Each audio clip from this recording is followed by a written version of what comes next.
పార్వతీపురంలో PGRS ద్వారా అందిన ప్రజా సమస్యలకు జిల్లా collector doctor N Prabhakar Reddy వెంటనే పరిష్కారం చేస్తుండగా రెవెన్యూ క్లినిక్ ఏర్పాటు ద్వారా రెవెన్యూ సమస్యలకు కూడా తక్షణ పరిష్కారం కుదుర్చుతుందన్నారు. మధ్యాహ్న భోజన పథకం సహాయకుడి నియామకాన్ని అక్టోబర్ 3 నుంచి చేపట్టాలని ఆదేశించారు. వినికిడి పరికరం సమస్యలపై కూడా వెంటనే స్పందించి అర్జీదారులకు పరికరం అందజేశారు. ఈ కార్యక్రమంలో కలెక్టర్, సబ్ కలెక్టర్లు, ఇతర అధికారులు పాల్గొన్నారు.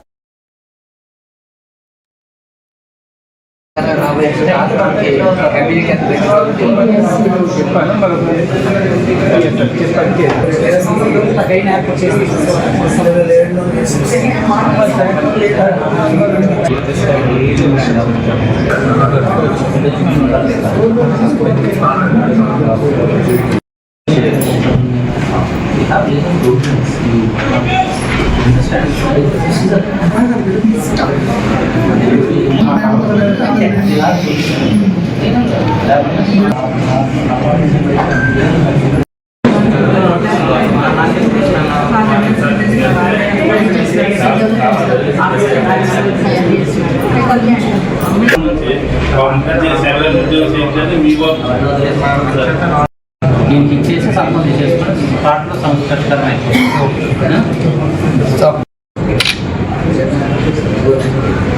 సంతకం పెట్టేసారండి. తీసుకున్నట్లుగా సంతకం పెట్టేసి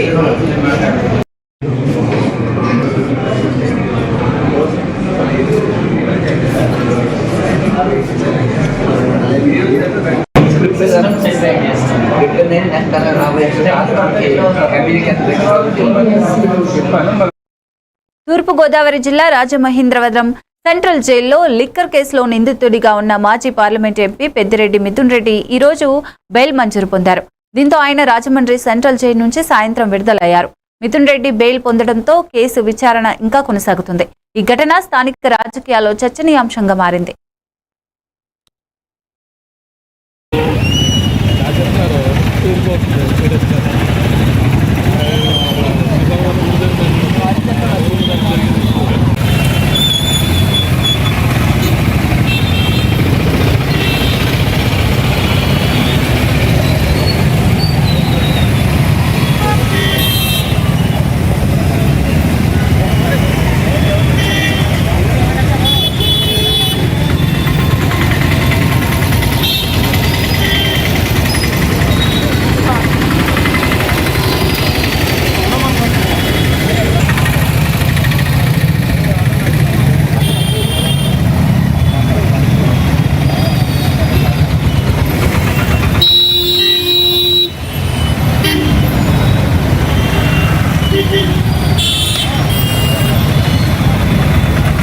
అదేదో చెప్తానో దాచేద్దామో ఉంచుతాం అంటాడు కాసేపు.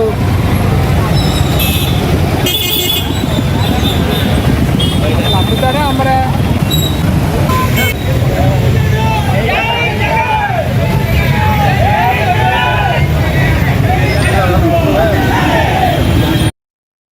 అల్లూరు జిల్లా రంపచోడవరం నియోజకవర్గం గంగవరం వైఎస్ఆర్ పార్టీ కార్యాలయంలో డిజిటల్ బుక్ క్యూఆర్ కోడ్ ఆవిష్కరణ జరిగింది. మాజీ సీఎం వైఎస్ జగన్మోహన్ రెడ్డి ప్రవేశపెట్టిన ఈ డిజిటల్ బుక్ టీడీపీ నాయకులు, అధికారులు, వైఎస్ఆర్ కార్యకర్తలపై చేసే అరాచకాలను సులభంగా గుర్తించేందుకు శ్రీరామ రక్ష లాంటిదని పార్టీ నాయకులు పేర్కొన్నారు. అక్రమ కేసులు పెట్టే అధికారులను వారు అధికారంలోకి వచ్చిన వెంటనే బోన్లో నిలబెడతామని హెచ్చరించారు. కార్యక్రమంలో స్థానిక నాయకులు, కార్యకర్తలు పాల్గొన్నారు. ప్రోగ్రాం పెట్టడం జరిగింది. మంత్రివర్యులు గౌరవనీయులు జగన్మోహన్ రెడ్డి గారు, అలాగే మన ఎమ్మెల్సీ అనంతబాబు గారు, మరి ఇన్ఛార్జి ధనలక్ష్మి గారు సూచనల మేరకు ఈ డిజిటల్ క్యూఆర్ కోడ్ని బుక్ ఆవిష్కరించడం జరుగుతూ ఉంది. ముఖ్యంగా ఈరోజు తెలుగుదేశం పార్టీ రాష్ట్రంలో రాక్షస పాలన పరిపాలిస్తూ ఉన్నారు. దీని అంతటికీ కూడా ఈ డిజిటల్ బుక్ మరి రక్షణగా నిలబడుతుందనే ఉద్దేశంతో మరి మన వైఎస్ఆర్ కాంగ్రెస్ పార్టీ అధ్యక్షులు వైఎస్ జగన్మోహన్ రెడ్డి గారు ఆదేశాల మేరకు, అలాగే ఎమ్మెల్సీ ఆదేశాల మేరకు ఈరోజు కార్యకర్తల మీద జరుగుతున్నటువంటి అన్యాయాలు, అక్రమాలు, ఎన్నో అక్రమ కేసులు మన తెలుగుదేశం పార్టీ కూటమి ప్రభుత్వాలు మా కార్యకర్తల మీద దాడులు జరుగుతున్నందున మా అధ్యక్షులు వైఎస్ జగన్మోహన్ రెడ్డి గారు ఈరోజు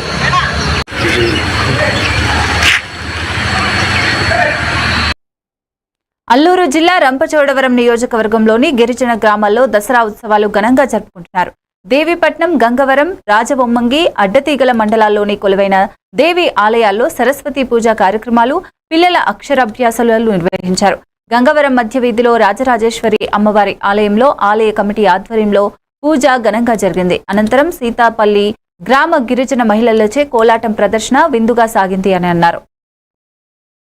ఓం దివ్యాయ నమః, ఓం దివ్యవాసినే నమః, ఓం తేజోపతే నమః, ఓం చండికాయ నమః, ఓం వైష్ణవే నమః, ఓం జానవే నమః, ఓం బ్రహ్మణే నమః, ఓం బ్రహ్మాత్మ శివాత్మక సాధనాయ నమః, ఓం సౌదామినే నమః, ఓం సుధామూర్తే నమః, ఓం సుభద్రాయ నమః. పూర్వం చక్కగా 16 అనాలా కూడా 16 రకాల వజ్రాలతో కూడినటువంటి నగలు ఉండేవి ఇంట్లో ఆడవారికి.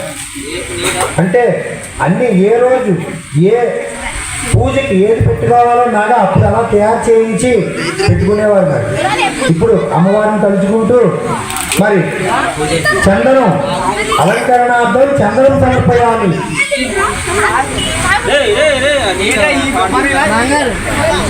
హరిద్ర కుంకుమ, పసుపు కుంకుమ అమ్మవారికి అలంకరణార్థం.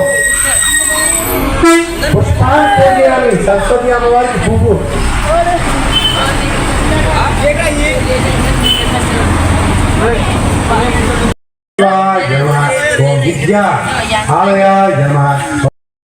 బాపట్లలో కేంద్రం ప్రవేశపెట్టిన జీఎస్టీ సంస్కరణలను ప్రజలు సద్వినియోగం చేసుకోవాలని 20 సూత్రాల పథకం చైర్మన్ లంకా దినకర్ కోరారు. బాపట్ల కలెక్టర్ కార్యాలయంలో విలేకరుల సమావేశంలో ప్రధాని మోదీ, ఆర్థిక మంత్రి నిర్మలా సీతారామన్ జీఎస్టీ పన్నులను పేద మధ్యతరగతి వర్గాలకు లాభదాయకంగా తగ్గించినట్లు చెప్పారు. రాష్ట్ర ముఖ్యమంత్రి చంద్రబాబు సూపర్ జీఎస్టీ బిల్లును ఆమోదించినప్పటికీ వాణిజ్య శాఖ అధికారులు జీఎస్టీ వివరాలు ప్రజలకు స్పష్టంగా అందజేయాలని సూచించారు. అనంతరం బాపట్ల పట్టణంలో అవగాహన ర్యాలీ నిర్వహించారు. ఈ సమావేశంలో in charge joint collector Gangadhar Goud, municipal commissioner Raghunath Reddy, వాణిజ్య శాఖ అధికారులు తదితరులు పాల్గొన్నారు. కుదించడము, గతంలో ఉండేటటువంటి 5%, 12%, 18%, 25% ఇప్పుడు 5%, 18% పరిమితం చేయటం, ఏదైతే ఆ సంస్కరణల నేపథ్యంలో కలిగేటటువంటి ప్రయోజనాలు అయితే ప్రజలకి తెలియచేయాలనే ఉద్దేశంతో గౌరవ ముఖ్యమంత్రి చంద్రబాబు నాయుడు గారు అసెంబ్లీలో ధన్యవాద తీర్మానాన్ని ప్రవేశపెట్టారు. ప్రధానమంత్రి నరేంద్ర మోడీ గారికి, ఆర్థిక మంత్రి నిర్మలా సీతారామన్ గారికి ఏదైతే పేద మధ్యతరగతి ప్రజలకి, రైతులకి, అలాగే ఆరోగ్య రంగంలో ఆరోగ్య అవసరాలకి ఖర్చు పెట్టేటటువంటి వారికి చేయూతనిచ్చేటటువంటి విధంగా, అలాగే హెల్త్, అలాగే ప్రమాద ఇన్సూరెన్స్కి సంబంధించి